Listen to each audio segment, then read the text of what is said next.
Alors, bonjour à toutes et à tous. Bienvenue au Hub des Territoires, l'espace d'échange, de développement et de collaboration de la Banque des Territoires. Je suis Aéril Malonga, chargé de projet dans l'équipe du Hub et ravi de vous accueillir ce matin pour un événement que nous trouvons particulièrement inspirant. La vidéo d'introduction nous l'a bien montré, le Hub incarne la volonté de la Banque des Territoires de créer des synergies et pour cela, nous organisons de nombreuses rencontres, des débats pour favoriser les échanges entre acteurs publics et acteurs privés, mais aussi des moments pour partager et co-construire des solutions aux défis auxquels font face les territoires. Avec 100 événements par an en moyenne, le Hub, c'est donc une programmation riche qui se décline selon des formats variés, des événements publics comme aujourd'hui, d'autres privés, des ateliers, mais aussi une résidence de start-up.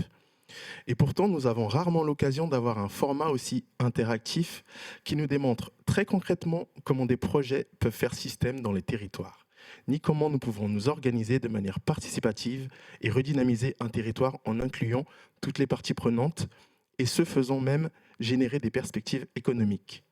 De la réhabilitation d'une médiathèque à la construction d'un skatepark et d'une micro-usine, tous les acteurs ont été impliqués dans une dynamique collective exemplaire. Le Zoo, petite ville de demain, territoire d'industrie et commune rurale en constante mutation, vous invite à découvrir son aventure humaine hors du commun. Et sans plus tarder, je laisse la parole à Audrey pour vous présenter le projet. Bonjour à tous, on est ravis de vous accueillir tous en présentiel et à distance pour cet événement un peu particulier aujourd'hui puisqu'on a réuni beaucoup d'intervenants pour nous raconter la fabuleuse histoire d'un projet innovant, contributif et évolutif qui est parti effectivement de la mobilisation de citoyens autour d'un projet de médiathèque et qui pourrait aboutir d'ici l'année prochaine à la création d'une micro-usine. Donc c'est tout ça qu'on va vous raconter dans l'heure et demie qui vient. Et donc on va attaquer la première partie de notre périple. On vous raconte l'histoire. C'est la première fois que je vois comme ça un lieu qui met autant d'énergie pour vraiment fédérer cette petite ville. Donc pour attaquer l'année 2010, j'appelle à me rejoindre sur scène Marie-France Marny, qui est vice-présidente de la communauté de communes en charge des affaires culturelles.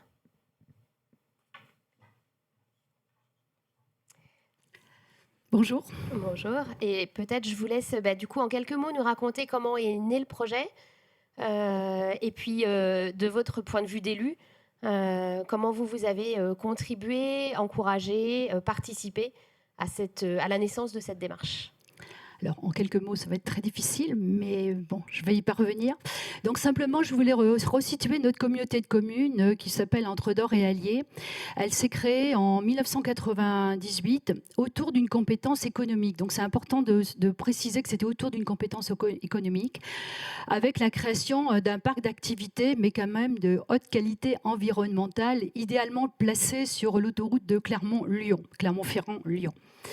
Ce parc d'activités a attiré donc de nouvelles entreprises et donc de nouveaux habitants à qui il fallait proposer de nouvelles activités sportives, des services, mais aussi de la culture. D'où est partie la réflexion d'un équipement culturel possible.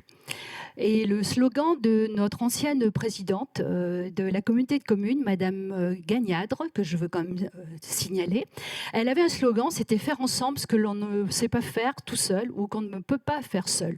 Et donc cette phrase rebondit dans notre esprit tout au long de notre parcours depuis bien des années parce qu'elle avait raison. Donc en 2010-2011, il y a eu une première inscription budgétaire par le conseil communautaire qui permet le recrutement d'un cabinet, le cabinet Pulse, pour étudier la possibilité de créer un équipement culturel.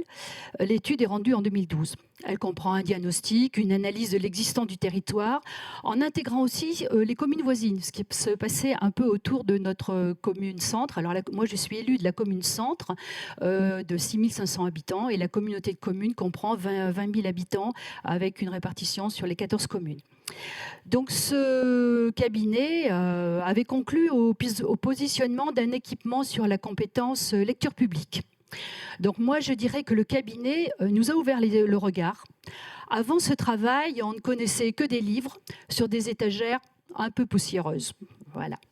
Donc, à l'issue de quoi, un COPIL s'est constitué, comprenant la DRAC, la région Auvergne, le département du Puy-de-Dôme.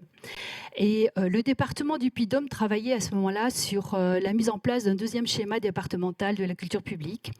Donc, une réorganisation autour des pôles de tête de réseau dans les communes et sur les bibliothèques, médiathèques. Le bibliobus était supprimé. De son côté également, la région Auvergne réfléchissait sur la manière d'avoir un accès à Internet étendu à tous les territoires. Comme nous n'avions rien, nos bibliothèques ne pouvaient pas être des lieux d'accueil. Pour moi, le constat, c'est une prise de conscience d'un manque d'équipement culturel. Nous étions dans une attente ou un souhait, mais sans pouvoir le formuler ou simplement oser l'envisager. Nous ne sommes pas dans la région parisienne, même si nous sommes dans un milieu un peu rural, un peu urbain. Voilà. Et puis les gens du Puy-de-Dôme ont une petite tendance à se dévaloriser. Je peux le dire, je suis puy-de-dômoise. Je pense aussi à l'influence des habitants, arrivés jeunes sur notre territoire, un peu comme moi, je ne suis pas lésovienne à la base, et les gens ont pris de l'âge, de la bouteille, se sont un peu assis dans leur vie, et à un moment ils se sont réveillés et ont fait éclore les idées. Et ça, j'en suis tout à fait consciente. Ils ont commencé par travailler, réaliser leur maison. Et après, ils se sont dit, peut-être que dans ce territoire, on pourrait faire quelque chose. Donc, je crois que c'est un peu parti comme ça. Et puis, donc, le COPIL a conclu à la construction d'un équipement de 1600 mètres carrés qui propose des services d'une médiathèque susceptible d'accueillir une population aussi qui habite hors de ce territoire, puisque nous sommes aussi entre la ville de Clermont-Ferrand et la ville de Thiers. Et donc, les gens vont d'une ville à l'autre pour travailler. Donc, ce qui fait qu'il y a aussi des gens qui s'arrêtent sur notre territoire pour soit consommer de la culture ou d'autres choses.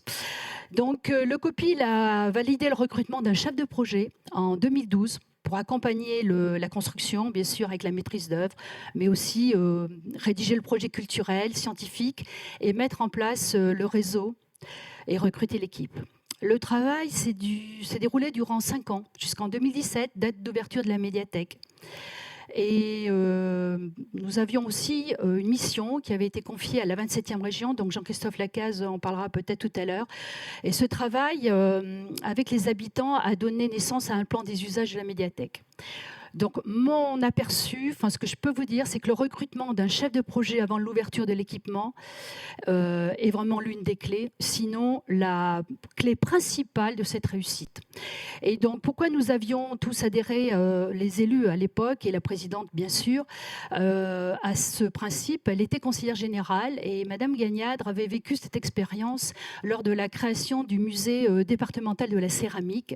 Et le chef de projet avait été également recruté en amont, sauf que ça n'avait pas duré 5 ans. Voilà. Donc, c'est vraiment un point sur lequel j'insiste, parce que c'est pas parce que c'est Jean-Christophe et qu'il est là, puisqu'il est devenu directeur de la médiathèque, mais bon, quelle que soit la personne, il est très très important de les associer. Simplement, le printemps 2014 est arrivé. Alors, le printemps 2014, c'est le renouvellement des conseils municipaux. Aussi, le temps de la mise en place de tous, les nouveaux élus communautaires s'interrogent sur le projet de cette médiathèque à plus de 4 millions d'euros. L'équipement est, disons, contesté pour des raisons plus subtiles que budgétaires, car je ne vous l'ai pas encore dit, mais notre médiathèque a été subventionnée à plus de 70%. Un nouveau vote du bureau communautaire sur la poursuite du projet est demandé par les élus en novembre 2014. Après d'âpres débats, le vote, in fine, est en faveur de la poursuite de l'équipement dans les conditions prévues précédemment. À partir de ce moment-là, les élus ont voté, les techniciens ont travaillé. Ainsi, 2014 restera notre année blanche. Heureusement, nous avons eu durant cette année les fouilles archéologiques sur le site, car j'ai oublié de vous dire que la commune de Lezoux est un site majeur gallo-romain. Donc, au moins les fouilles nous ont occupé l'année 2014. À partir de 2015, le chantier se déroule normalement, malgré la mauvaise mine de certains élus qui doutaient encore de l'enjeu culturel et de la nécessité d'un tel équipement. L'avis sur le réseau et l'implication des habitants est un autre point de notre réussite. En attendant la médiathèque, nous avons mis en place de nombreuses initiatives et le directeur, je pense, en parlera. Donc il est important de rappeler que cette notion de participation ne se décrète pas, elle ne s'impose pas, elle doit se vivre et être acceptée.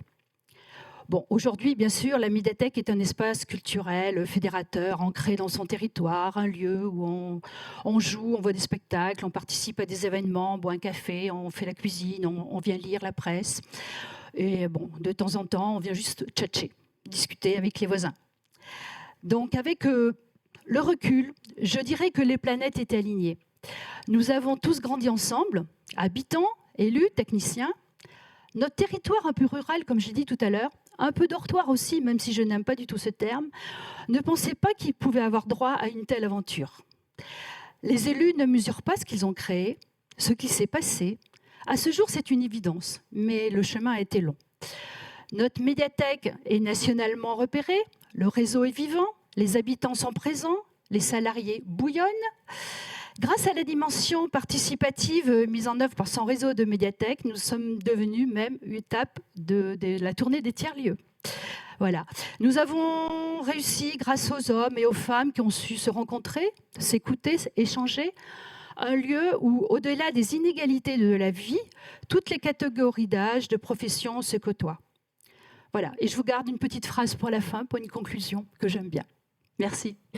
Merci à vous. On vous retrouvera effectivement en conclusion de l'événement et on prendra, n'hésitez pas à poser vos questions dans le chat pour les personnes qui sont à distance, mais effectivement, on aura une petite séquence de questions-réponses. Je vous ai entendu dire les habitants se sont réveillés et je pense que sur cette phrase, on peut poursuivre notre voyage dans le temps et attaquer la période suivante, 2012-2017.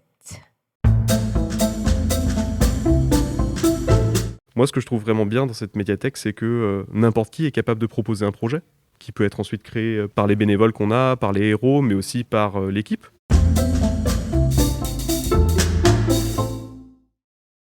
Pour cette deuxième séquence, j'invite Jean-Christophe Lacasse, directeur de la médiathèque communautaire entre Dore et Allier, et Pascal Desfarges, cofondateur de l'association Département des Petits Mondes, à me rejoindre.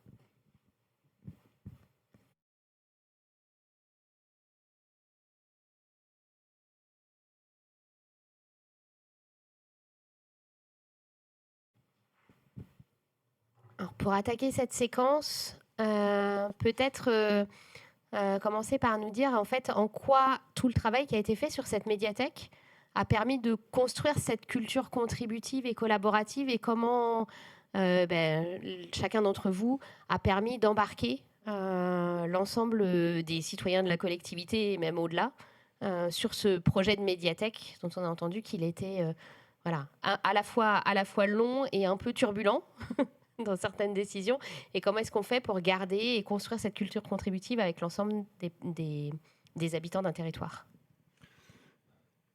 Alors, Madame Marmy a parlé de la venue de la 27e région, qui est venue en immersion pendant une période de 6 mois sur le territoire. Première résidence de dizaines de services, je pense qu'on ne les appelait pas comme ça même à l'époque. Mes premières volontés de faire intervenir une structure qui allait positionner l'habitant au centre de la construction du projet culturel. Donc c'est cette démarche initiale, comme l'a rappelé notre vice-présidente, qui a donné naissance à un plan d'usage. Là aussi, chose un peu inattendue et inhabituelle. On est habitué au plan fonctionnel d'un équipement. Là, pour la première fois, on a pensé un équipement du point de vue des futurs utilisateurs, et qui a été aussi la démarche impulsée par le COPIL et pulsée par le cabinet Puzzle à l'origine du projet. C'est-à-dire de se dire finalement, les élus ont voté, les financeurs vont financer, les bibliothécaires sont des techniciens, ils vont travailler, mais en fait se reposer la question de pour qui sont faits ces équipements. Donc on est tout naturellement, avec ce travail de la 27e, retombé sur les habitants et sur les futurs utilisateurs qui ont pu donner leur avis, nous aider à construire l'équipement et à penser surtout les usages de cet équipement. Donc ça a été cette pelote de laine, on a pris un peu l'habitude de l'appeler comme ça, qu'on continue maintenant, donc quasiment 6 ans, 7 ans après l'ouverture, de dérouler. Le travail sur les usages a été l'occasion de sensibiliser un public pas forcément pour le coup sensibilisés à la question de la lecture publique, mais d'aller toucher du coup cette diversité des habitants présents sur notre territoire et d'aller les chercher par une entrée donc, qui n'est pas celle du livre et de la lecture, à laquelle on s'attend habituellement dans le cadre de la construction d'un équipement comme celui-ci, mais d'aller les chercher, d'aller les approcher via ce qu'on a appelé maintenant les savoir-faire et les compétences. Chacun d'entre nous, du moins je l'espère et je le souhaite, est doté d'une passion, d'une compétence, d'un savoir-faire, et on a tous besoin d'un espace pour pouvoir exprimer cette compétence et ces savoir-faire. C'est ce qui est devenu l'équipement intercommunal de la médiathèque. Donc là, pour faire court sur ce travail-là, on a continué on a tiré ce fil de cette pelote de laine, initiée par le plan des usages, et on a mis en place tout un travail qu'on a appelé les chantiers en attendant la médiathèque, qui ont été pendant quasiment 3 ans une occasion de mobiliser la population sur des sujets divers, en lien ou non avec la question du livre et de la lecture, mais vraiment en lien avec la question des savoir-faire, pour commencer de constituer des communautés qui se retrouvent maintenant très vivantes au sein de la médiathèque, et d'instiller tout doucement cette idée de participation, de culture participative, qui permet au bâtiment d'être vivant autrement, être vivant différemment, en sachant que le bibliothécaire, bien évidemment, fait le travail pour lequel il est payé par la collectivité, mais il accepte aussi de faire un pas de côté pour faire que ce bâtiment soit largement ouvert à la population. Alors, les exemples sont multiples, on n'a peut-être pas le temps de tous les évoquer, mais très très rapidement, on a travaillé avec les collégiens pour un parcours du collège à la médiathèque, donc qui a été l'occasion de travailler sur la question de l'environnement urbain. On a travaillé sur une autre petite commune de la communauté de communes qui s'appelle Vinzel, sur redesigner une cabine téléphonique, donc réinventer là aussi des usages autour d'une cabine téléphonique. On a continué ce lien avec la population en mettant en place dès 2016 des permanences sur le marché hebdomadaire de Lezoux, donc pour continuer cette rencontre aussi avec la population. Et puis on a monté notre premier gros projet participatif, voilà, pas autour du livre pour le coup, mais autour du tricot, qui a été l'occasion de souder et de scinder une communauté autour des couturières, des brodeuses et autres tricoteuses, pour habiller la ville de Lezoux et habiller les 13 autres communes de la communauté de communes pour l'événement qui était l'ouverture du futur équipement. Et on a même été jusqu'au luxe, peut-être qu'on peut le dire comme ça ainsi, avec l'événement d'inauguration du bâtiment comme cela est fait classiquement, d'avoir imaginé un temps en amont, là aussi avec les habitants, en les associant à cette découverte du lieu, en créant avec une compagnie de théâtre un spectacle qu'on a appelé la médiathèque engloutie. Donc on a imaginé très rapidement que les volcans d'Auvergne entraient à nouveau en éruption et recouvraient d'une couche de lave la médiathèque de Lezoux, et à l'image de Pompéi, on redécouvrait cette médiathèque et on retrouvait les habitants figés dans les usages. Donc ça a été une manière aussi d'associer la population à la découverte de ce lieu-là, et surtout à la découverte de tout ce que l'on pourrait faire dans cet équipement. Je vais passer la main à mon collègue Pascal, qui nous a rejoint dans le projet du coup aux alentours de 2015-2016, où on avait travaillé sur ces premières nuances de participation dans les bibliothèques. Et Pascal est venu apporter sa pierre à l'édifice en essayant de passer de la participation à la contribution.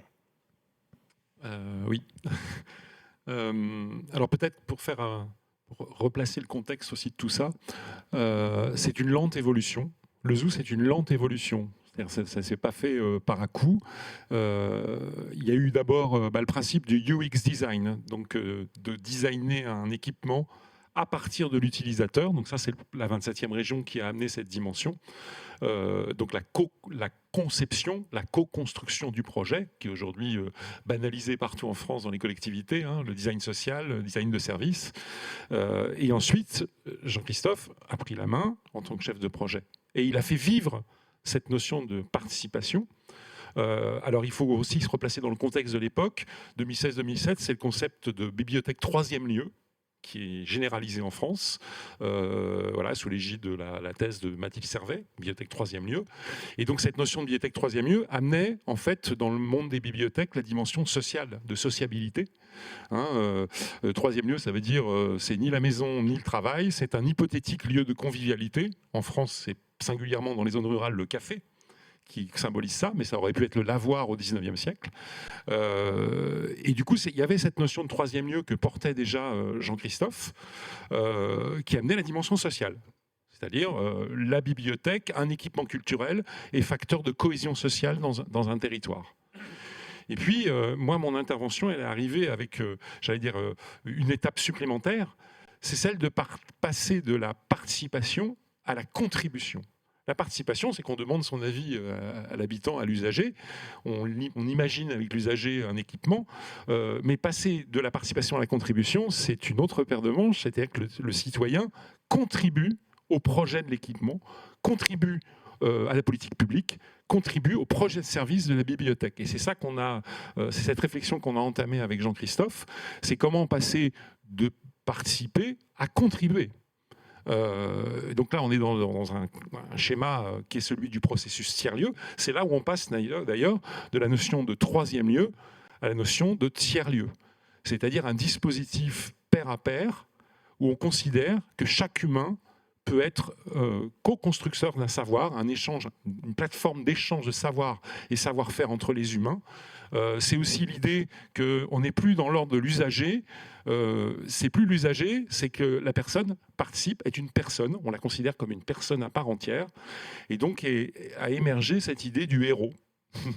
Je précise que le sous-titre est parlant de la médiathèque de Lezou, c'est la médiathèque dont vous êtes le héros. Et on a commencé à réfléchir avec Jean-Christophe sur ce dispositif, comment passer d'un quelqu'un qui participe à quelqu'un qui contribue.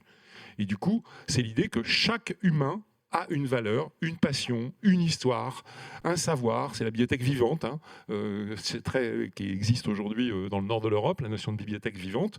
Et donc chacun peut arriver avec sa passion, sa compétence, son savoir, son histoire, et produire des projets dans la médiathèque. Et c'est là où la mise en place du dispositif du héros, qui est très concrète. C'est-à-dire je vais sur le site internet de la médiathèque de Lezou et je peux proposer un projet. Et là, a été décliné des dizaines de projets autour de héros, porteurs de projets.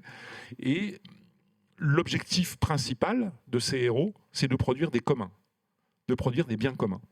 Et c'est là où l'idée de commun, chère au tiers-lieu, les communs de proximité par exemple, c'est là la notion de commun, elle est arrivée très vite.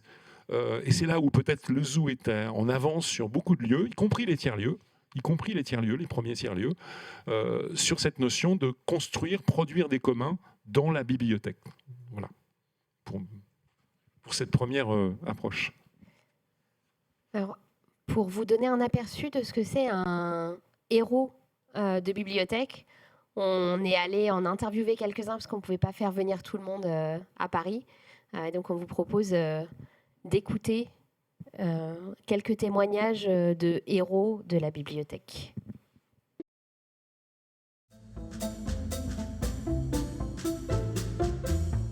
Cet espace m'a été attribué. J'ai une passion, c'est le tricot, depuis ma tendre enfance. Je voudrais le partager avec d'autres personnes qui viendraient les partager avec moi. Pour cela, je montre des points mousse, points jersey. Je leur dis exactement comment il faut procéder pour monter les mailles, ce qui n'est pas facile. Moment on discute avec les copines, et puis pour apprendre à tricoter aussi. On a fait des pulls. Beaucoup de pulls, beaucoup de tricot bébé. Bon, je montre tout ce que je fais, parce que je suis fière de ce que je fais. Je savais, moi, avant d'arriver, que je voulais reprendre une activité autour de la lecture, sous plusieurs formes, lecture à voix haute, des ateliers d'échange auxquels j'avais déjà participé dans un autre lieu. Ensuite, évidemment, la lecture à voix haute, participer au groupe. Puis, à l'évidence, il fallait un atelier d'écriture. Donc, évidemment, je participe à l'atelier d'écriture. C'est le complément de la lecture. Et puis, il se trouve que j'ai quelques compétences, me semble-t-il, dans le domaine de la prise de parole. Je voulais transmettre. C'est un accompagnement qui se veut très humain, proche des envies de chacun. On essaie de s'adapter aux contraintes de chaque personne selon son planning, ses occupations, et de réunir tout ce qu'il faut pour que ça se passe bien pour tout le monde, que ce soit en termes de salle, de personnes qui peuvent avoir avec eux. La médiathèque intercommunale, ce qu'elle représente pour moi, c'est un endroit où nourrir ma curiosité et cultiver mes passions en les partageant du coup, que ce soit l'affûtage de couteau, le mahjong, puis la cuisine japonaise aussi, la culture japonaise en général. Si on veut cultiver ses passions, il faut pouvoir les partager. Sinon, ces passions meurent petit à petit parce que une fois qu'on a appris tout ce qu'on voulait apprendre sur ce sujet, si on ne le partage pas, ça s'arrête là. Il s'agit donc d'un collectif d'usagers du réseau des médiathèques qui se réunit à peu près tous les 2 mois pour faire des propositions et des choix de spectacles, de concerts, de lectures, et parfois aussi souvent en lien avec l'actualité et certaines thématiques. Par exemple, l'année dernière, nous avons donc programmé un spectacle vivant, nous avons enrichi aussi nos collections et nous avons développé des rencontres pour parler des pays du Moyen-Orient. Alors, les bibliothèques des habitants partent du principe que la médiathèque ne pourra jamais avoir tous les documents qui existent et ne pas être exhaustive sur tous les sujets. Les bibliothèques des habitants permettent à des usagers de prêter des collections personnelles qu'ils ont dans leur bibliothèque pour compléter par exemple un thème, un sujet ou un fond documentaire et les mettre à disposition des autres usagers. Donc ça permet vraiment ponctuellement de compléter des collections, de valoriser les collections des habitants. Ainsi, nous avons une collection qui ressemble à son territoire, qui ressemble à ses habitants et qui répond aux intérêts des habitants de la communauté de communes.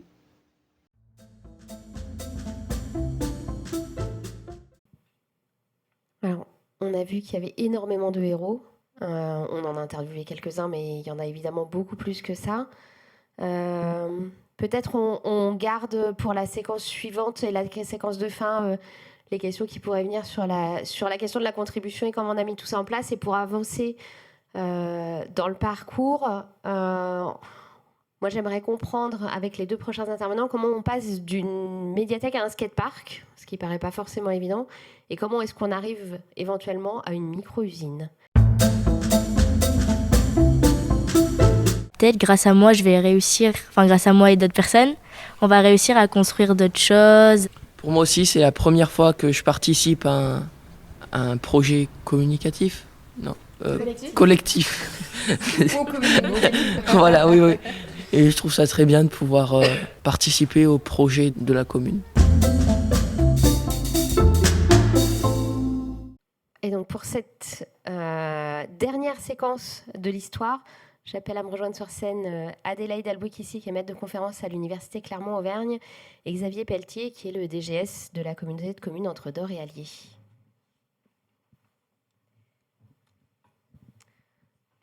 Peut-être une première question qui est, en fait, vous êtes arrivés tous les 2 à un moment où le projet de médiathèque, en fait, c'était plus un projet, d'ailleurs, la médiathèque existait. Et du coup, comment vous êtes arrivés sur ce projet et quelle a été votre intervention pour continuer en fait la dynamique qui avait été créée de contribution des habitants et comment on passe d'une médiathèque à un skatepark?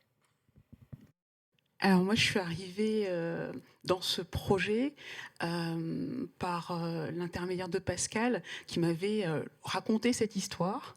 Et donc j'ai d'abord visité les lieux et très rapidement en fait est arrivé ce projet issu en fait des jeunes de la collectivité de construction de skatepark. Donc en fait le projet il débute en 2019 et il est en partenariat avec la CAF et moi je découvre ce projet et notamment en fait les dessins des jeunes citoyens de cet équipement public.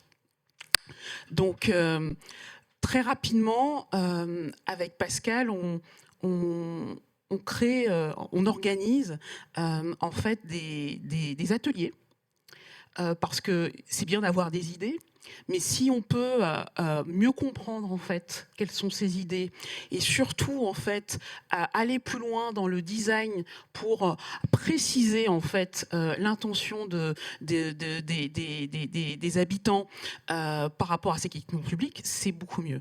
Voilà. Et donc, on organise avec les élus, avec Jean-Christophe et des entreprises locales qui sont spécifiées dans le slide, des temps où on écoute les jeunes, on fait de l'idéation avec eux pour bien comprendre ce qu'ils souhaitent. Et puis, comme je fais énormément, en fait, j'utilise beaucoup d'outils numériques. On tire parti en fait des outils numériques pour donner en fait la possibilité aux jeunes de modéliser l'équipement qu'ils souhaitent voir. Et les modéliser de manière contributive en fait cet équipement, c'est donner la possibilité en fait d'affiner le dispositif, de faire de la médiation numérique, voilà, sur des technologies comme la réalité virtuelle, la réalité augmentée, voilà. Et on fait 4 ateliers sur ce thème-là. Et puis, lorsqu'on a tout finalisé, en fait, on travaille les données locales disponibles sur ce territoire pour savoir quel est en fait le potentiel productif du territoire. Parce que pour passer en fait du modèle virtuel à la réalité, il faut trouver des fabricants locaux qui seraient en capacité en fait de donner vie à ce projet. C'est à ce moment-là en fait que les datas sont très importantes parce qu'elles permettent en fait de savoir qui fait quoi, où et comment. Voilà. Et donc, dans cet écosystème, on se base sur le socle théorique de la Fab City. Donc, on est sur un territoire qui est la région Auvergne-Rhône-Alpes, qui est labellisé Fab Région, et qui en fait déploie en fait ce dispositif qui est la Fab City, et qui en gros déploie en fait tout un dispositif où le tiers-lieu est catalyseur.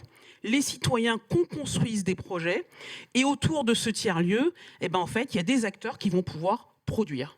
Donc le sujet, c'est qui produit quoi et qui aussi peut en fait amener dans la production de cet équipement public en fait de nouveaux matériaux.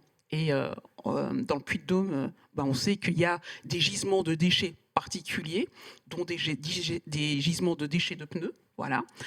Est-ce qu'on peut dans un équipement public, réintégrer ce déchet, le retravailler pour en faire une nouvelle matière qui porte le patrimoine industriel du territoire et qui puisse en plus s'intégrer dans cet équipement public. Voilà le contexte. Xavier, peut-être quand on est DGS d'une communauté de communes dans laquelle il y a des héros de bibliothèque, des jeunes qui partent sur le cloud pour transformer du déchet de pneus en skatepark. Comment est-ce que tout ça inspire aussi la façon dont on travaille avec les services, dont les services interviennent sur le territoire, et puis comment vous faites sur votre territoire pour arriver à intégrer tout ça dans les politiques publiques, parce qu'on voit bien que c'est pas commun pour un territoire et que ça demande sûrement un peu d'adaptation, un peu de souplesse de la part de la collectivité.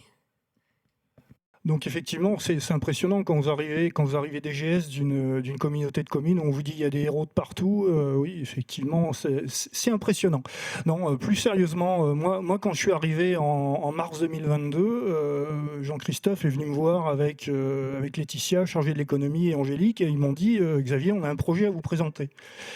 Et donc, ils m'ont présenté leur projet et je me suis dit, mais dans ce projet de skatepark, on a à la fois des éléments du sportif, on a de la jeunesse, on a de l'intergénérationnel, on a du scientifique, on a du numérique, on a du social et de l'inclusif, si on va aller un peu plus loin. On fait de l'environnement, de l'économie circulaire. Et donc, ils m'ont présenté leur projet et moi, je leur ai dit, mais où on en est et pourquoi on n'a pas avancé, quoi. Et là, ils m'ont dit, on a organisé, mais il faudrait relancer les choses. Donc, pour moi, ça a été relativement simple. Il suffisait de prendre l'énergie de mes agents, parce que eux, ils avaient monté les choses. Moi, il a simplement fallu que je continue dans leur sens. Donc, j'ai avancé sur le sujet aussi parce que pour moi, j'avais une véritable conviction personnelle. Moi, je considère que le sport, c'est un vecteur de sociabilisation, c'est fédérateur. Donc, j'ai été voir les élus et je leur ai dit, écoutez, on a un projet dans les cartons. Ce projet, il n'avance pas beaucoup et il faudrait maintenant qu'on essaye d'aller un peu plus loin. Alors, quand on va voir les élus, il y a aussi des éléments importants. Il y a l'élément financier, toujours, qui est important. Donc, il faut savoir dans le contexte qu'on avait, quand ils sont venus me voir en mars 2022, il y avait aussi un certain nombre d'opportunités qui se décidaient et qui arrivaient. La ville de Lezoux venait d'être lauréat Petite Ville de demain. Donc, il y avait effectivement des choses qui allaient se mettre en place. Vous savez qu'il y a les Jeux Olympiques dans quelques jours. Donc, on s'est fait labelliser Terre de Jeux 2024. Et puis, qui dit labellisation Terre de Jeux, dit aussi des financements derrière. Donc, on a été voir les élus en leur disant, vous savez, notre projet, il est viable parce qu'on fait marcher de l'économie, on fait contribuer des jeunes. Et puis, en plus, ce projet, il va peut-être pas nous coûter si cher que ça.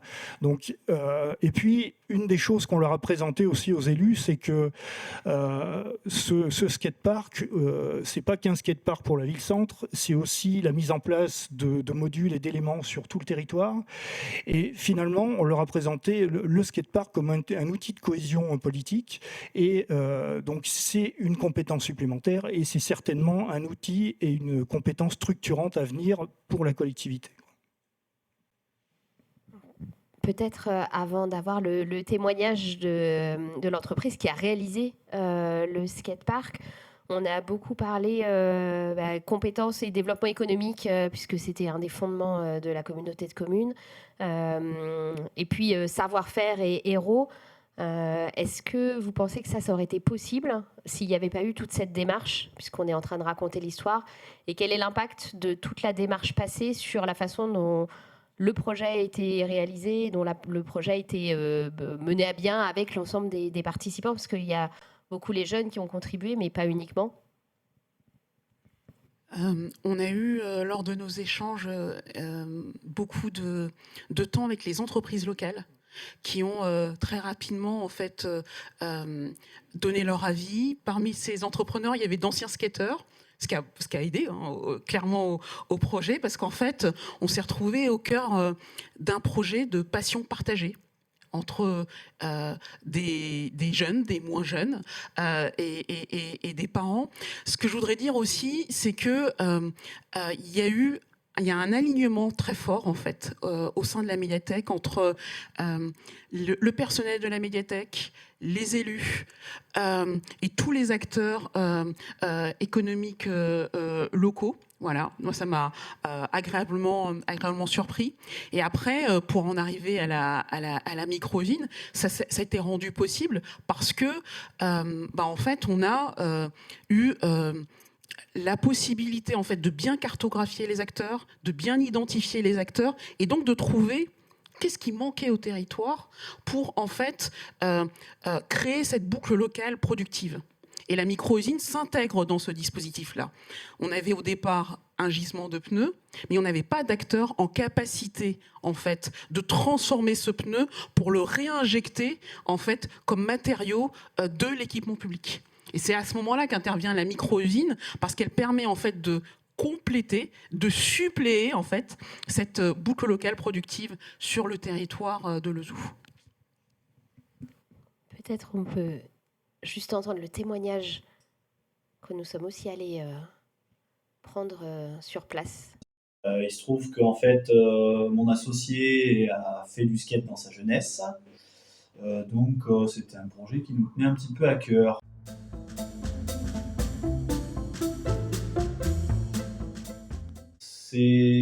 Pour nous, c'était important de travailler avec la commune et l'intercommune. Déjà, pour se faire connaître en fait du public. Et puis après, c'était quand même une belle aventure de réaliser tout ça. On a réfléchi sur la forme, sur les règles un petit peu de sécurité, sur l'emploi d'un matériau, on va dire, expérimental, qui a été créé avec du recyclage de pneus, en collaboration avec l'entreprise Wasterial.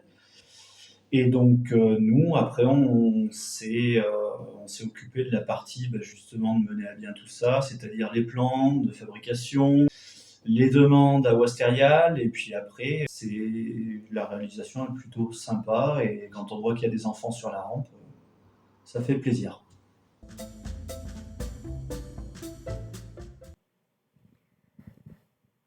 On est quasiment arrivé au bout de l'histoire actuelle, puisqu'après, on se projette dans le futur.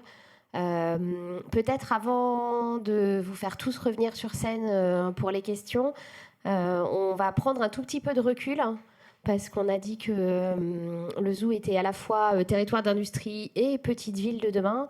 Et donc, pour la prochaine séquence, on va regarder ce que ces deux programmes, ce à quoi ça fait référence dans le cadre de ces deux programmes.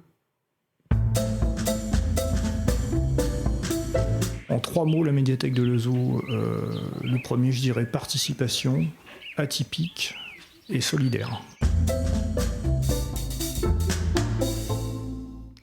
Donc j'appelle à me rejoindre sur scène Chloé Fabre, qui est l'ancienne chef de projet territoire d'industrie Lezoux, Thiers, Ambert et Montbrisson, et Franck Chéniaud, qui est responsable du programme Petite Ville de demain à la Banque des Territoires.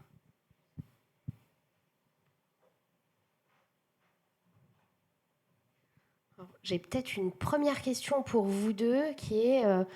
alors, ce récit, vous le connaissez, Chloé, un peu plus que Franck, mais Franck, on en a pas mal parlé ensemble. Peut-être une première réaction sur ce que vous avez entendu et qu'est-ce que cette histoire de 14 ans vous évoque ?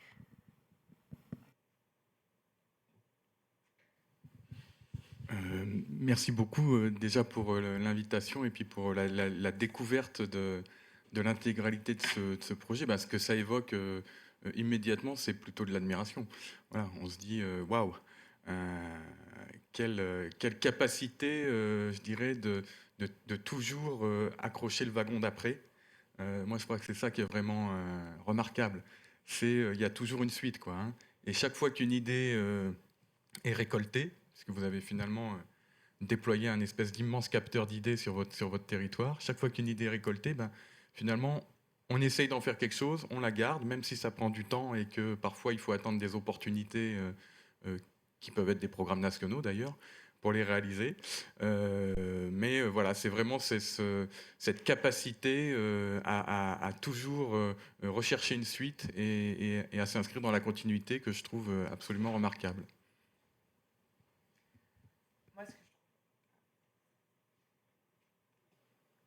Pardon, il fallait la lumière verte. Ce que je trouve assez fantastique et remarquable, c'est cette conception des gens où chaque personne est un acteur de sa vie, du territoire dans lequel il vit, qui est fortement porté par la médiathèque, mais aussi par tous les acteurs de ce territoire. Et je suis convaincue qu'en fait, les solutions du monde de demain, elles s'inventent à la campagne, dans ces territoires-là. Aussi en faisant ensemble ce qu'on ne sait pas faire seul, pour reprendre ce que disait Madame Marny. Alors peut-être dans la continuité justement sur le programme Territoire d'industrie, peut-être nous dire un tout petit mot du programme. Qu'est-ce que c'est en particulier pour ce territoire et comment justement ce qui se développe sur le territoire de Lezou et sur la base de cette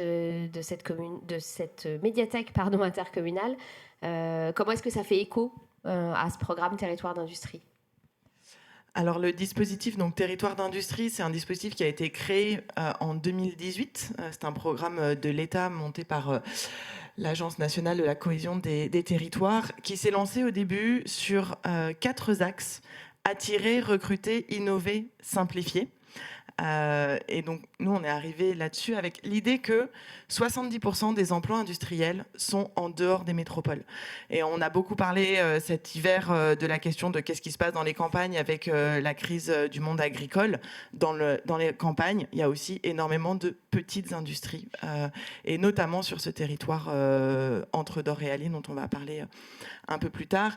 L'année dernière, on a relancé le programme avec une nouvelle vague 2023-2027 autour de nouveaux axes qui sont quand même dans la continuité. La question des compétences, on a beaucoup parlé des difficultés de recrutement des industriels, de aussi toute la transformation de ce tissu industriel qui nécessite de nouvelles compétences. Comment est-ce qu'on accompagne les gens pour se former? La question de la transition écologique qui est centrale. On a eu la crise de l'énergie qui a mis en difficulté pas mal d'industriels.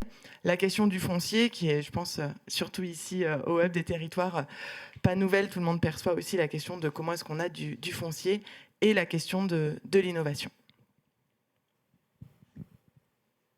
Et du coup, sur comment ça fait écho avec le projet de la médiathèque et comment ce projet, en fait, vient rencontrer le programme Territoire d'industrie au moment où il commence à prendre forme et où les entreprises du territoire sont embarquées dans ce projet de skatepark micro-usine. Ouais.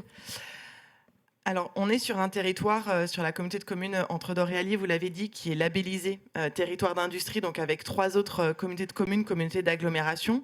On est sur un territoire entre 2 villes très industrielles qui sont Clermont-Ferrand. Quand on vous dit Clermont-Ferrand, en général, vous pensez à Michelin, vous pensez aux pneus. Quand on vous dit Saint-Étienne, vous pensez à notamment l'industrie de l'armement et les anciennes mines.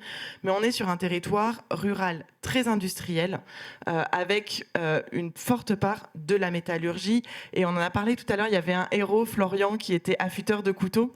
On est juste à côté de Thiers, on a tout l'héritage de la coutellerie, que ce soit sur les lames, que ce soit sur la fabrication des manches, qui est aussi sur le travail du composite et qui donne derrière la plasturgie, je vais y revenir.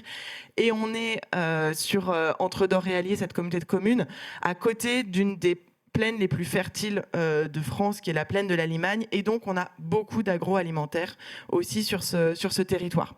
On est sur un territoire où on a plus d'un tiers, en fait, des salariés qui sont salariés de l'industrie. Donc, quand je disais que l'industrie fait de l'emploi sur le territoire, et l'industrie, elle est porteuse de savoir-faire. En fait, tous ces gens-là, quand ils bossent dans l'industrie, ils ont des savoir-faire très forts, et notamment tous ces métiers de la main, qui rejoint là aussi la question des héros dont parlait Jean-Christophe Lacaze plus tôt.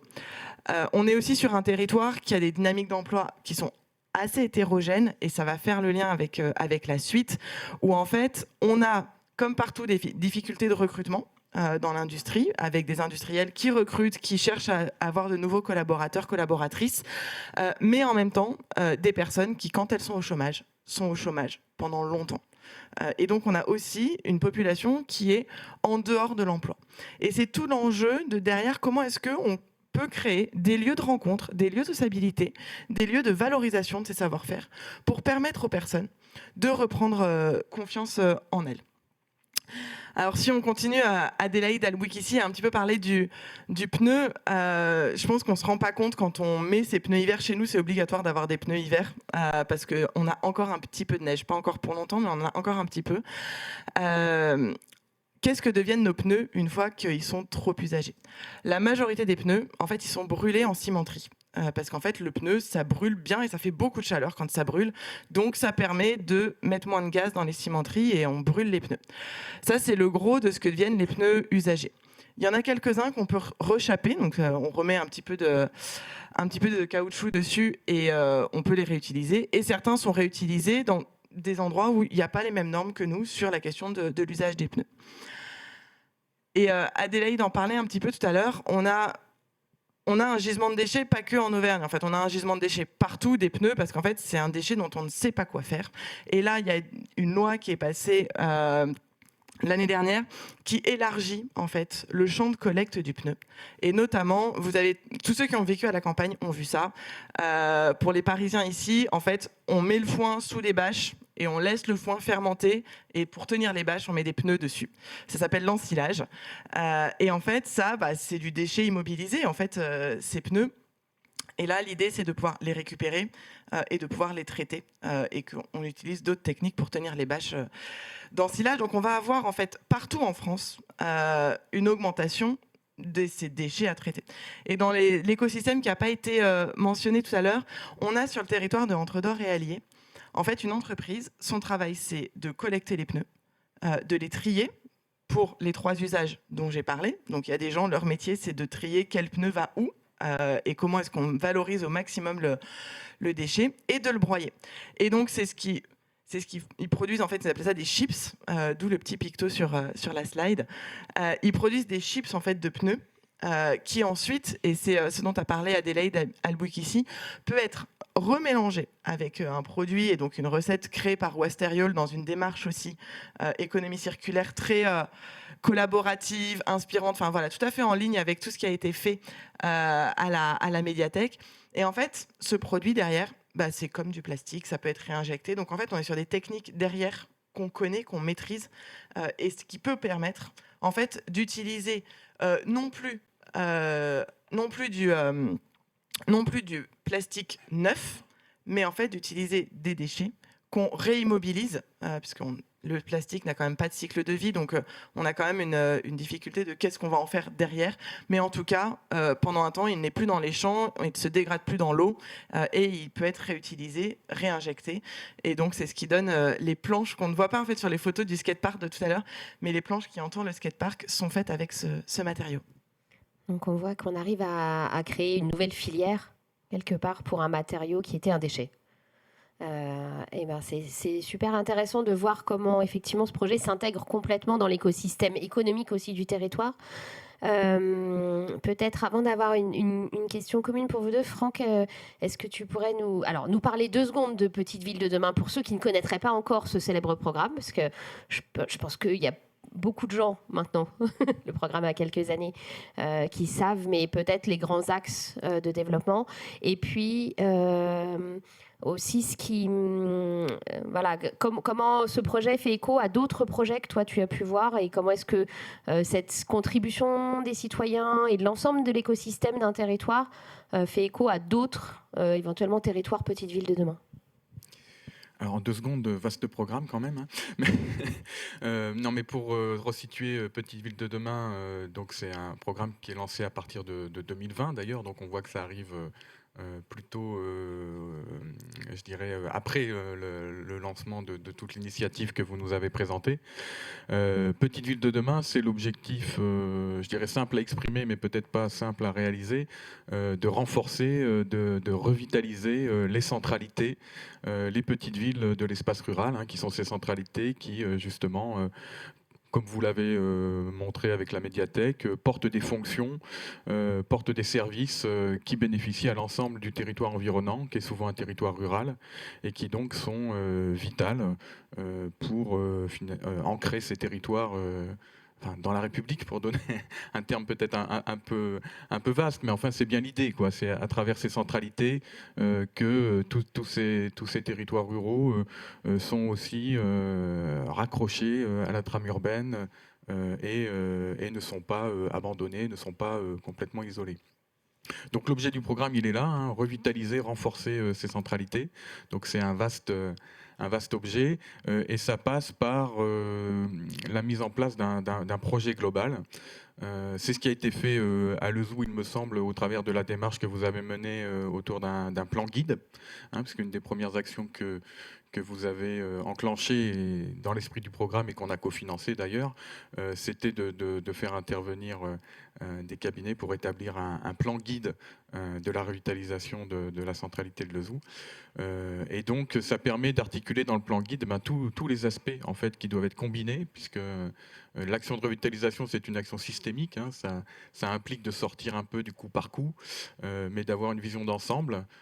Et donc, il faut articuler les différentes dimensions que sont l'aménagement des espaces publics, le traitement de l'habitat, les questions de mobilité, la valorisation du patrimoine, le commerce, l'activité économique, voire le tourisme, etc., etc. Donc c'est vraiment l'objet de Petites Villes de demain que d'apporter aux collectivités les moyens de se doter de ce projet global et de le réaliser, puisque maintenant on est plutôt dans cette phase-là. Et souvent, la question du projet global, elle implique immédiatement de remettre les usages, de remettre les habitants au centre du questionnement. Et donc la question de la participation est très vite embarquée dans la mise en place de ces projets Petites Villes de demain. J'y reviendrai plus tard. J'ai encore 2 secondes. Est-ce que tu aurais d'autres exemples de territoires qui ont mis en place des projets? Alors, je dirais pas allant jusqu'à la contribution des habitants avec des héros un peu partout, mais des choses qui feraient écho et sur lesquelles qui seraient des histoires un peu similaires. Je pense que tous les territoires sont peuplés de héros, mais peut-être pas aussi bien identifiés et structurés que celui qu'on vient de voir, sans aucun doute. Mais nous, la question de la participation, on la repère, je dirais, à travers ce qu'on peut voir dans la mise en œuvre donc, des conventions cadres Petites Villes de demain, qui sont les plans d'action de ces petites villes. Et ce qu'on voit aussi, il faut se le dire, la question de la participation, c'est souvent quelque chose un peu difficile pour les élus quand même, qui reste un peu compliqué. Il y a des craintes. Il y a des craintes qui peuvent être de se dire, finalement, est-ce qu'on ne va pas ouvrir des débats infinis, qu'on ne saura pas vraiment faire atterrir sur des choses concrètes? On a aussi des craintes du type, mais au fond, quand on fait de la participation, c'est toujours les mêmes qui s'expriment.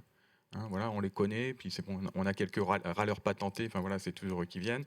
Bon, donc il y a quand même un élément de crainte qui peut être associé à la participation pour les élus. Et peut-être nous, pour aider à surmonter cet aspect-là, ce qu'on a voulu aussi proposer dans le programme Petites Villes de demain, c'est de pouvoir s'appuyer sur des outils numériques qui peuvent faciliter les choses, qui peuvent apporter d'autres manières d'organiser la participation, de la rendre plus accessible.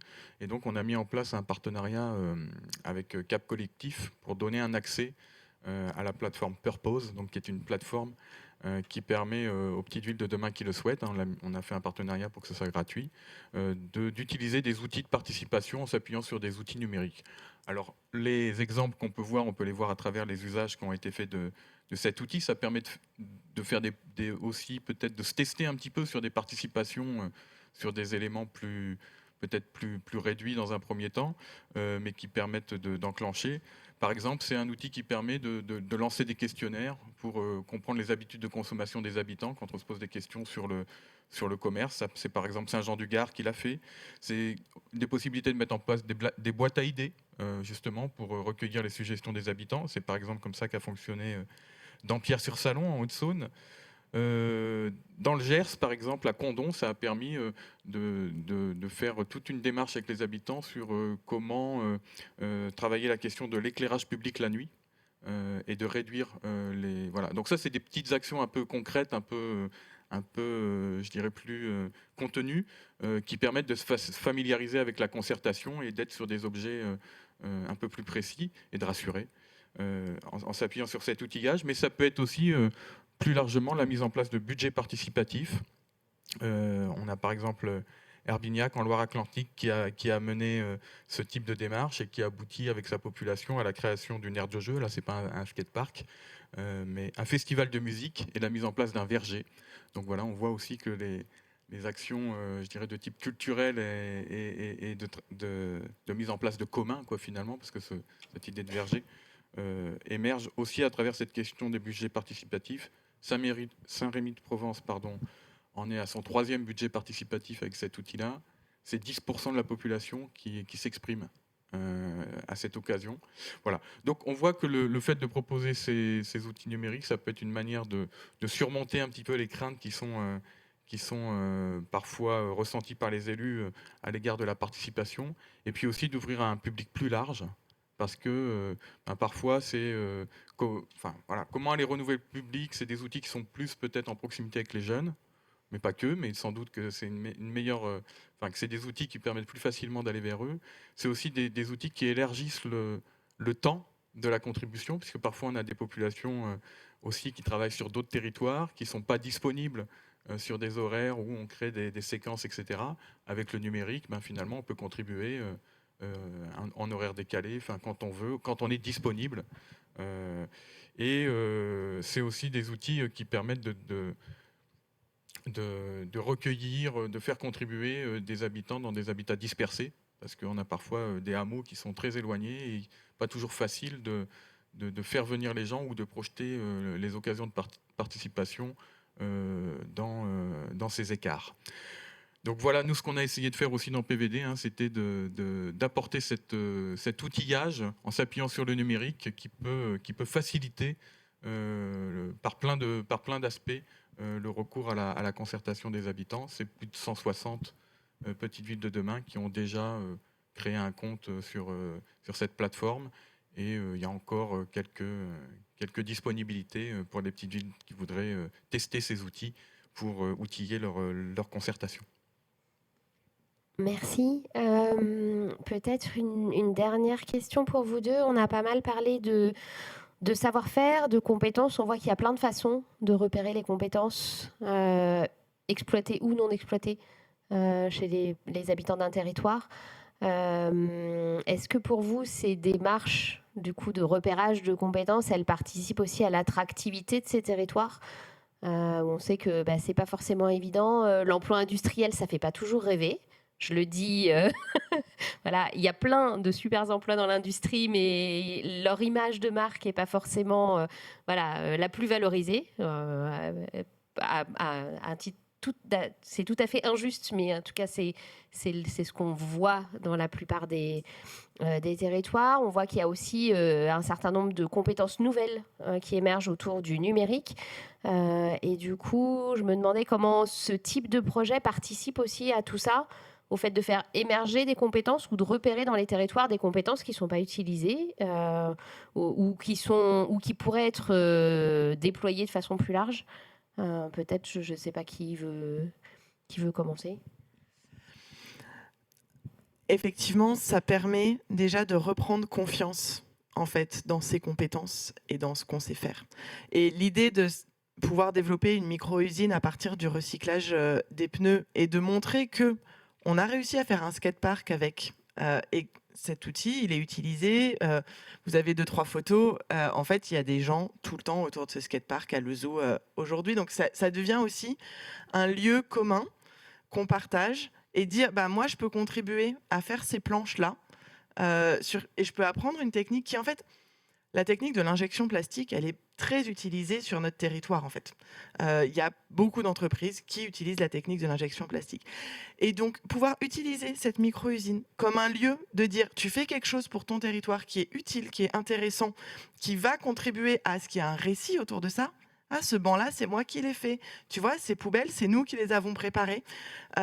En recyclant en plus des déchets que nous, on voit à la campagne au quotidien, ça permet aussi de reprendre confiance en soi et derrière, de pouvoir aller sur, en fait, je l'ai fait dans cette micro-usine, je peux aller le faire dans telle ou telle entreprise du territoire. Donc ça, c'est intéressant. Et cette façon qu'a la médiathèque chez nous de savoir faire de la facilitation, qui travaille déjà très en lien avec tous les acteurs de l'insertion, parce qu'en fait, quand je dis ça, je parle aussi de tous les acteurs de l'insertion, qui sont en lien, en fait, avec la médiathèque, parce que c'est là qu'ils reçoivent le public aussi. Ça crée, en fait, un lieu de rencontre et un lieu des possibles, en fait, qui est intéressant. Alors, peut-être ce qu'on voit émerger, alors je dirais pas qu'il y a un immense mouvement autour de ça dans les petites villes, qui sont peut-être pour l'instant aussi plus sur des questions d'aménagement. Peut-être que ça va venir dans un second temps. On est à la mi-programme d'ailleurs en matière de petites villes de demain, donc il y a toute une série d'actions peut-être plus d'abord sur l'aménagement urbain qui sont déclenchés. Je pense que ces sujets-là sont en train de monter maintenant. Mais ce que je vois dans quelques cas, peut-être qui sont des signaux de choses qui sont en train de se mettre en place, c'est que souvent, pardon, pas souvent, mais dans certains cas, il y a des initiatives qui ont été prises pour mettre en place la maison du projet. où justement, quand il y a eu élaboration du plan guide, il y a eu toute une démarche participative qui a été mise en place. Sur Purpose, par exemple, c'est 25% des villes PVD qui ont utilisé l'outil l'ont mis en place pour une concertation sur le projet de revitalisation du centre-ville. Voilà, donc c'est vraiment la première entrée. Et dans quelques cas, on voit se pérenniser en fait ces démarches vers des choses qui sont, par exemple, une petite ville de demain qui a transformé sa maison du projet en maison des initiatives. C'est-à-dire que finalement, cette démarche initiée à partir du projet urbain, elle devient un mode de faire qui s'installe dans la durée et on crée un espace qui est un espace de recueil à la fois des initiatives et du coup des savoir-faire habitants, hein, puisque les gens qui sont porteurs d'initiatives, en général, ils sont aussi porteurs de la compétence qu'ils ont envie de mettre en œuvre à travers cette initiative. Donc ça, on le voit, on commence à le voir, hein, pérennisation de ces lieux de recueil de l'initiative habitante. Il y en a même, j'ai noté une expression dans une fiche action d'une PVD qui parle de citoyenneté impliquante. Voilà, donc l'idée, c'est de travailler dans la durée, cette citoyenneté impliquante. Ça, on le voit. On le voit poindre d'une certaine manière. Ensuite, aller jusqu'à la cartographie des compétences telle que vous l'avez effectuée, pour l'instant, je ne le vois pas. Mais je pense surtout que c'est quelque part, on n'a pas d'outils. À part ce que et moi, j'ai été très frappé de ce que vous avez montré, c'est que finalement, vous avez conçu quelque chose qui permet un peu de systématiser la démarche pour se dire comment on va trouver dans le territoire les compétences. Voilà. On sait recueillir les initiatives, on sait recueillir les compétences, mais avoir cette démarche proactive de cartographier sur le territoire les compétences dont on dispose et comment on doit les compléter pour réaliser le projet du territoire en bouclant, là, pour le coup, on est pour moi sur quelque chose d'innovant et je serais intéressé à ce qu'on puisse creuser cette piste-là dans les petites villes de demain pour voir comment ce type d'approche pourra être généralisé à l'avenir, parce que je suis sûr que ça trouvera son public dans les petites villes de demain. Merci à tous les deux. Peut-être avant de passer à une séquence de questions-réponses avec l'ensemble des intervenants et des parties prenantes du projet, est-ce qu'on a un dernier jingle? Non. Alors, juste pour vous dire qu'on remercie chaleureusement Déborah Ozil et Anaïs Gruson qui ont réalisé le podcast Tas de Beaulieu, qui nous ont permis du coup de créer l'ensemble des jingles qui ont émaillé le récit de Le Zoo. Et vous pourrez retrouver le lien sur le podcast dans la page du replay de l'événement. Et puis du coup, j'invite tout le monde à me rejoindre sur scène.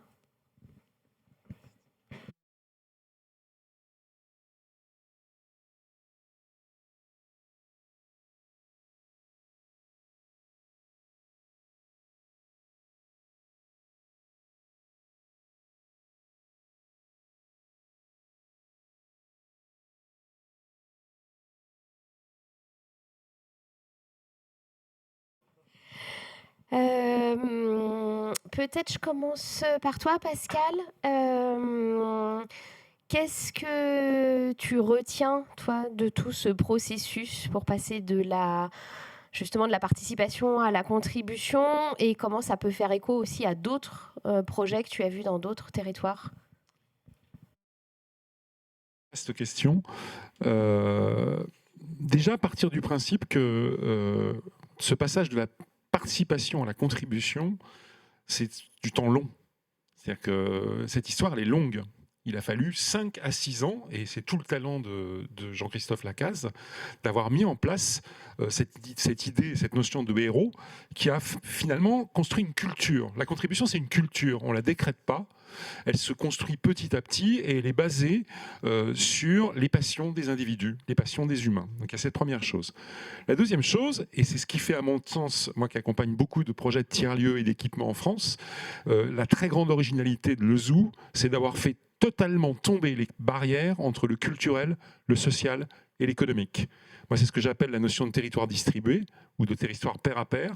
C'est-à-dire, tout d'un coup, c'est très étonnant, un équipement culturel génère un autre équipement, c'est quand même, enfante presque un autre équipement, et cet autre équipement a des conséquences dans le secteur économique. Et du coup, on part de cette notion de cohésion sociale, de tiers-lieu, en fait, de principe de tiers-lieu et de pair à pair et d'échange de savoir et savoir-faire entre les humains, qui crée une culture qui permet en fait d'ouvrir, de faire dialoguer des acteurs qui d'habitude ne dialoguent pas entre eux. Un chef d'entreprise avec un bibliothécaire, voilà, c'est pas si courant que ça dans le monde de la lecture publique. Et puis finalement, ce nouvel équipement génère lui-même une autre entité qui est purement économique. Là, on est peut-être au niveau des territoires, vraiment dans l'innovation, au sens de la transdisciplinarité, la transversalité, y compris, ça a obligé aussi les services. Vous imaginez aussi le service culturel de la ville de Lezou, qui tout d'un coup travaille avec le service économique, et dialogue autour d'un projet commun. Donc il y a de la transversalité absolument partout et de la transversalité dans les territoires, dans l'appel aux compétences, d'aller chercher les compétences, les meilleures compétences possibles sur un territoire donné. Voilà. Et puis la dernière chose, et c'est tout le talent de Jean-Christophe Lacaze, je le connais depuis plus de 10 ans, il considère qu'un projet de service n'est jamais terminé. Le projet de service de la bibliothèque de Lezou, moi j'appelle ça la notion de bibliothèque liquide, territoire liquide. C'est-à-dire qu'un projet n'est jamais fixé. Il est tout le temps évolutif, il est tout le temps en action. Et donc c'est ça qui crée aussi cette espèce de levier d'innovation permanent. Voilà. Ah bah peut-être du coup Jean-Christophe sur la suite, sur la vie au quotidien de la médiathèque et puis qu'est-ce que ça, comment ça évolue, comment ça se liquéfie et resolidifie. C'est toujours compliqué de parler après Pascal Desfarges, donc. Ce que je pourrais vous dire là-dessus, c'est toujours cette envie de poursuivre l'hybridation en fait de ce lieu-là. Je pense toujours à l'architecte Bouchin en fait, qui avait été une forme d'inspiration quand on a lancé le projet et qui disait que l'équipement doit rester ouvert, doit rester vide pour laisser de la place à l'utilisateur pour venir l'enrichir. Donc je crois que ce concept-là finit par prendre forme en fait au sein de la médiathèque, mais plus largement au sein du réseau des bibliothèques de la communauté de communes, où on voit que il y a des pas de côté qui sont faits progressivement, tant par les professionnels que par les bénévoles, que par les utilisateurs qui trouvent un espace qui montre que il peut réellement se passer cette symbiose entre un équipement public qui est porté par une collectivité et qui vient le poser sur un territoire, mais qui accepte dans le même temps que ce territoire-là soit une véritable ressource pour venir enrichir ce lieu. Donc, je pense que s'il y a un enjeu encore à travailler, c'est celui-ci, c'est de continuer à travailler sur cette réciprocité en fait qui existe entre la collectivité et son territoire et ses habitants, pour faire qu'en permanence l'un vienne enrichir l'autre et l'autre vienne enrichir l'un. Voilà. Alors, ma question suivante, elle sera pour Adélaïde, qui est dans l'ensemble des projets que tu as pu voir sur ce territoire et puis que tu as pu mener avec à la fois des jeunes, parce que tu ne travailles pas que avec les jeunes de Lezou, et le monde industriel ou le monde économique. Qu'est-ce qui fait que dans le cadre de ce projet en particulier, les synergies ont été plus fortes? Et est-ce que tu penses que c'est cette antériorité de projet qui a permis, de faire le skatepark, mais aussi d'embarquer les entreprises du territoire, et comment est-ce que ça peut aller encore plus loin sur ce sujet? Alors, il est indéniable qu'il y ait une culture contributive en fait autour de ce lieu. Ce que je trouve particulièrement intéressant, c'est l'effet de catalyse en fait, de synergie entre les acteurs au travers du processus tiers-lieu. Parce que sur un territoire, on peut bien avoir des acteurs en capacité de faire, mais la force en fait du travail de Jean-Christophe et de son équipe, c'est de mettre à l'écoute tous ces acteurs, de les faire travailler ensemble dans un esprit de bienveillance. Voilà. Et d'aligner à la fois le point de vue de l'usager futur du skatepark et le jeune, de pouvoir aligner aussi le point de vue de l'industriel, par exemple du bois, qui va s'y retrouver, parce que dans ce projet-là, à la fois, il est ancien skateur, donc il a cette passion partagée avec les jeunes, mais en plus de ça, il va pouvoir en fait contribuer par son savoir-faire en fait industriel. Et puis après, il y a aussi tous les acteurs qui ont échangé, Chloé, monsieur le DGS, les élus, autour de celui-là. Et c'est ça que je trouve vraiment intéressant, parce que dans les différents projets qu'on a pu voir avec Pascal, on avait toujours en fait le point de vue par un prisme particulier. Donc on avait une facette du problème, et là, en fait, on arrive dans ce lieu à avoir une vision en fait 360. Pas la dernière question, mais l'avant-dernière question pour vous, Xavier. Est-ce que du coup, alors il y a une question qui n'était pas dans mes questions préparées, mais qui est: est-ce que vous avez trouvé des héros dans vos services publics ? Dans les services publics, dans mes services, j'en ai trouvé plein de héros, quoi. J'ai tout un groupe de héros autour de moi. Alors j'ai le chef des héros qui est à côté de moi. Vous voyez, quand vous me dites que les projets, à chaque fois que la médiathèque elle est toujours en projet, je suis en train de me dire qu'est-ce qu'il va me raconter encore quand on va repartir dans le train tout à l'heure. Quel autre projet il va encore me sortir. Non, mais tout ça pour plaisanter, pour dire que en fait j'ai de la chance d'avoir autour de moi plein d'agents et de responsables qui sont toujours partants pour travailler en transversalité, pour travailler ensemble et surtout pour faire du service public. Donc moi je ne suis pas au quotidien face aux citoyens, mais par contre j'ai autour de moi une multitude de héros qui est prête à avancer. Et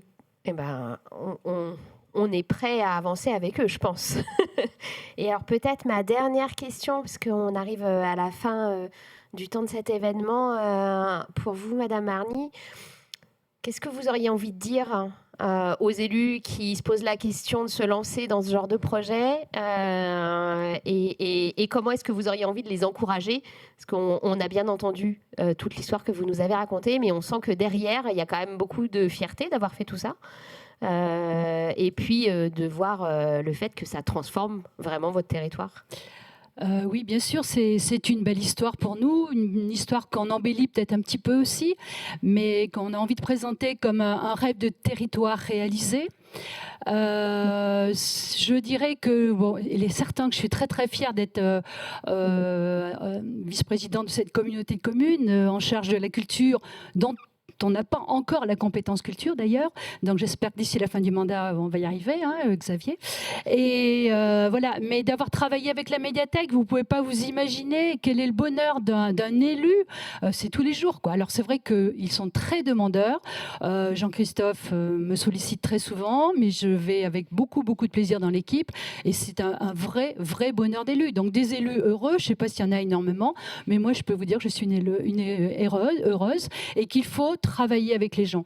Et je voudrais juste, une petite chose que l'on n'a pas dit dans tous les débats, je voudrais juste revenir peut-être un petit peu terre à terre, mais sur le bâtiment qui est réalisé chez nous. C'est un bâtiment, pour nous, c'est le premier bâtiment contemporain de notre territoire. On est à l'intérieur comme à l'extérieur comme à l'intérieur. Et ce bâtiment, on aurait pu réutiliser d'anciens ouvrages, d'anciens bâtiments. Et nous, dans notre territoire, qui est un territoire de construction en pisé, donc le pisé, c'est de la terre, nous avons ce bâtiment qui est transparent, avec des vitres où on voit le bourg, le clocher, on voit le bourg se dessiner. Et c'est un lieu qui a énormément frappé les habitants, qui les a attirés. Et quand ils ont pénétré dans ce bâtiment, ils ont trouvé, comme ici, des coussins, on peut s'allonger, on peut discuter, on a des canapés. Voilà. Et ça, c'est très, très important. Le projet architectural est très important. Et c'est un architecte parisien, David Serrero, qui a réalisé ce bâtiment. Nous avions quelques inquiétudes en disant « Ouh là là, un Parisien chez nous, qu'est-ce que ça va donner ?» Il a été très présent et on le remercie parce que vraiment c'est une très très très belle réussite. Alors, on a une dernière question dans le chat, je pense que c'est pour toi Jean-Christophe, qui est « Comment vous avez mobilisé les habitants ?»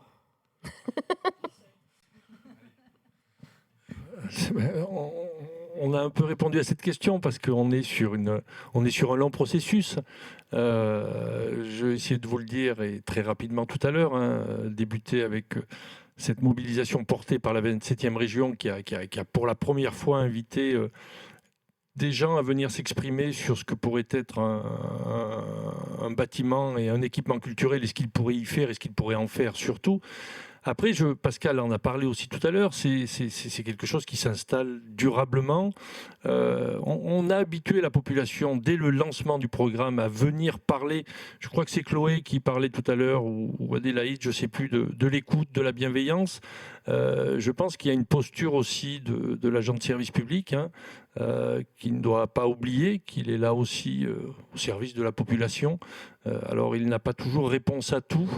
Mais il doit avoir toujours cette oreille bienveillante, attentive, à l'écoute, voilà, pour que les gens finissent par nous dire ce qu'ils ont envie, ce qu'ils aimeraient, et puis de ne pas leur dire non, de leur dire peut-être tout simplement sans les faire rêver pour autant, mais en prenant en considération ces demandes, ces attentes, et puis en voyant comment on peut les transformer dans le temps.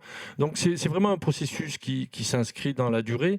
On a toujours ce sentiment-là que voilà, un projet a un début et une fin. C'est souvent le souhait aussi des mandats, dans le cadre des mandats des élus, c'est-à-dire qu'il y a un début et une fin de mandat, donc la construction doit être entamée, doit être terminée. Je pense qu'il faut aussi qu'on se dise que le bâtiment, il n'est pas construit pour 5 ans ou 7 ans. Il est construit pour longtemps, du moins je l'espère, et qu'il continuera de s'enrichir et de se construire parce qu'on aura bien voulu le fabriquer, le transformer, le faire vivre avec les habitants de ce lieu-là. Donc c'est vrai que voilà, on a en termes d'outils, parce qu'on a quelques outils, parce qu'elle en a un petit peu parlé, on a l'affiche dont vous êtes le héros, mais peu importe, j'allais dire, ce ne sont que des outils. Je crois que la question, elle se situe surtout, et Marie-France Marmy le disait aussi en début de prise de parole, la participation, ça ne se décrète pas, ça se vit, ça se construit patiemment, lentement. Et puis, je répète, je pense que ça pose réellement cette question-là de cette écoute bienveillante du public. Juste comme ça, pour compléter, c'est aussi que la participation citoyenne, elle est inscrite dans le projet de service.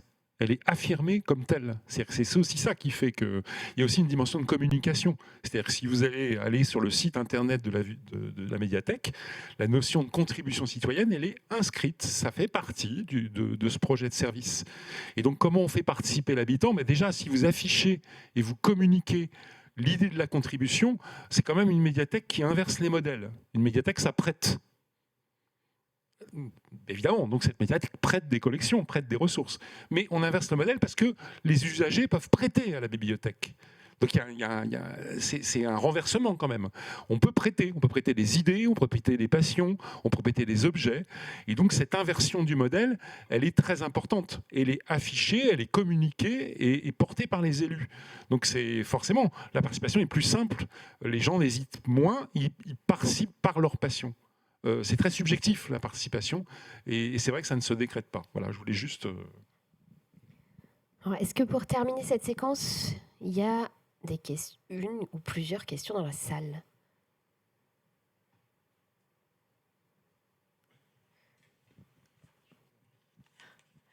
Oui, j'en avais plusieurs, mais vous avez répondu en partie. D'abord, merci pour cette présentation. Moi, j'avoue que j'ai été très impressionnée par votre méthode. Moi, j'avais quand même une question. Alors, sur la dynamique dans le temps, vous y avez à peu près répondu, mais je suppose que les habitants ont des attentes et des points de vue parfois très différents, parfois difficiles à concilier. Comment se sont faits ou se font les arbitrages et comment on les fait accepter? Voilà, parfois, c'est source de tension dans des projets contributifs. Et je voulais quand même insister sur une chose. À la base, quand même, de tout ça, il y a une volonté politique forte. Tout ça ne pourrait pas se faire s'il n'y avait pas un portage par les élus, l'ensemble des élus à tous les niveaux d'ailleurs. Voilà. Je ne sais pas si je saurais répondre à votre question. On a essayé du coup de classifier la participation. Voilà, c'est un travail auquel on s'est un petit peu... on a essayé de voir de quelle manière on arrivait à solliciter cette population et de quelle manière l'habitant arrivait à s'investir. Donc on a classiquement l'atelier du héros où on est dans un simple partage de savoir-faire, de compétences, de passion. On va avoir un temps d'accompagnement, c'est-à-dire que l'affûteur de couteau dont on a parlé tout à l'heure voilà, va se sentir très à l'aise parce que c'est son métier, mais il ne se sent pas forcément très à l'aise dans la médiation. Donc voilà, de quelle manière on va l'accompagner. Et on va s'apercevoir dans le cadre de ce temps-là que finalement, en fait, cette personne-là n'a peut-être pas du tout envie de partager, mais est juste dans un temps de mise en avant.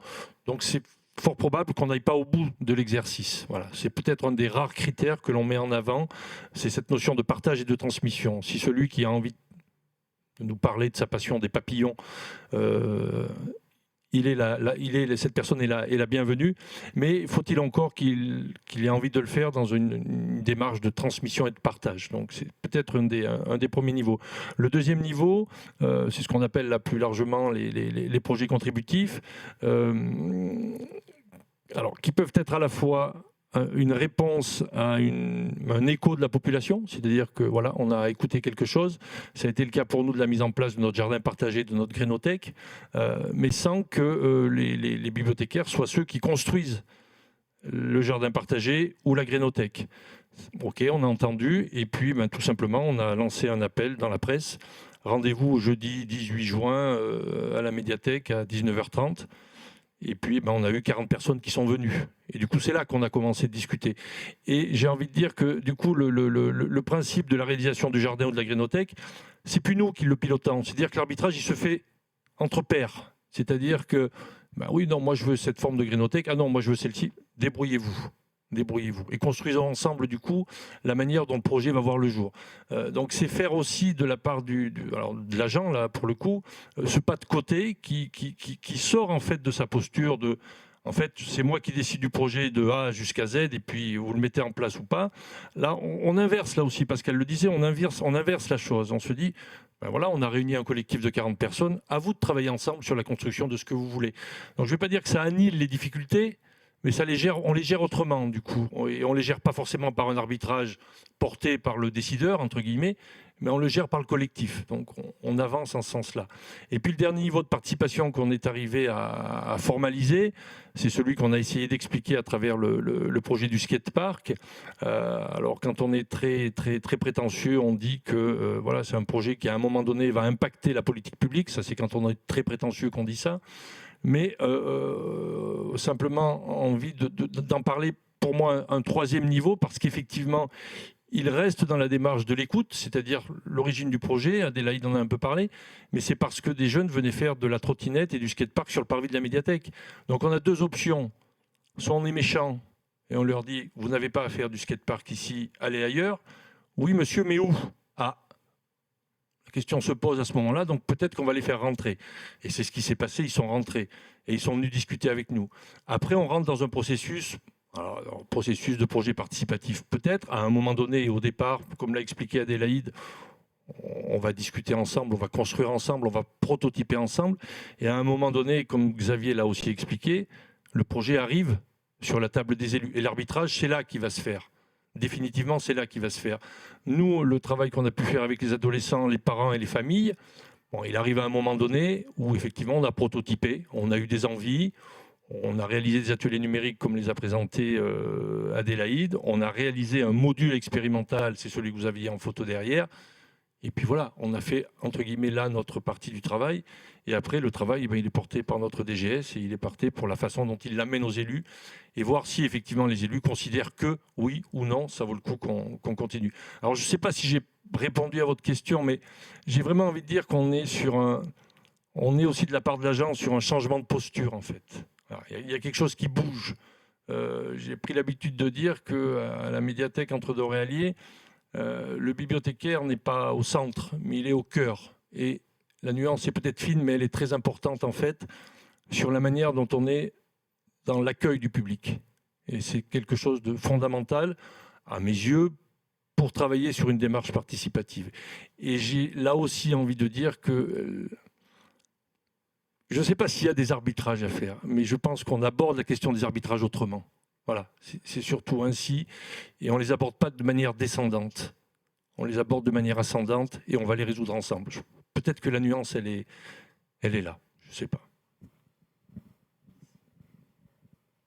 Il ne nous reste plus, après toutes ces questions et ces interventions, qu'à vous remercier tous. D'abord pour le travail que vous avez fait sur le territoire et puis pour la séquence très riche et très intéressante qu'on vient de partager.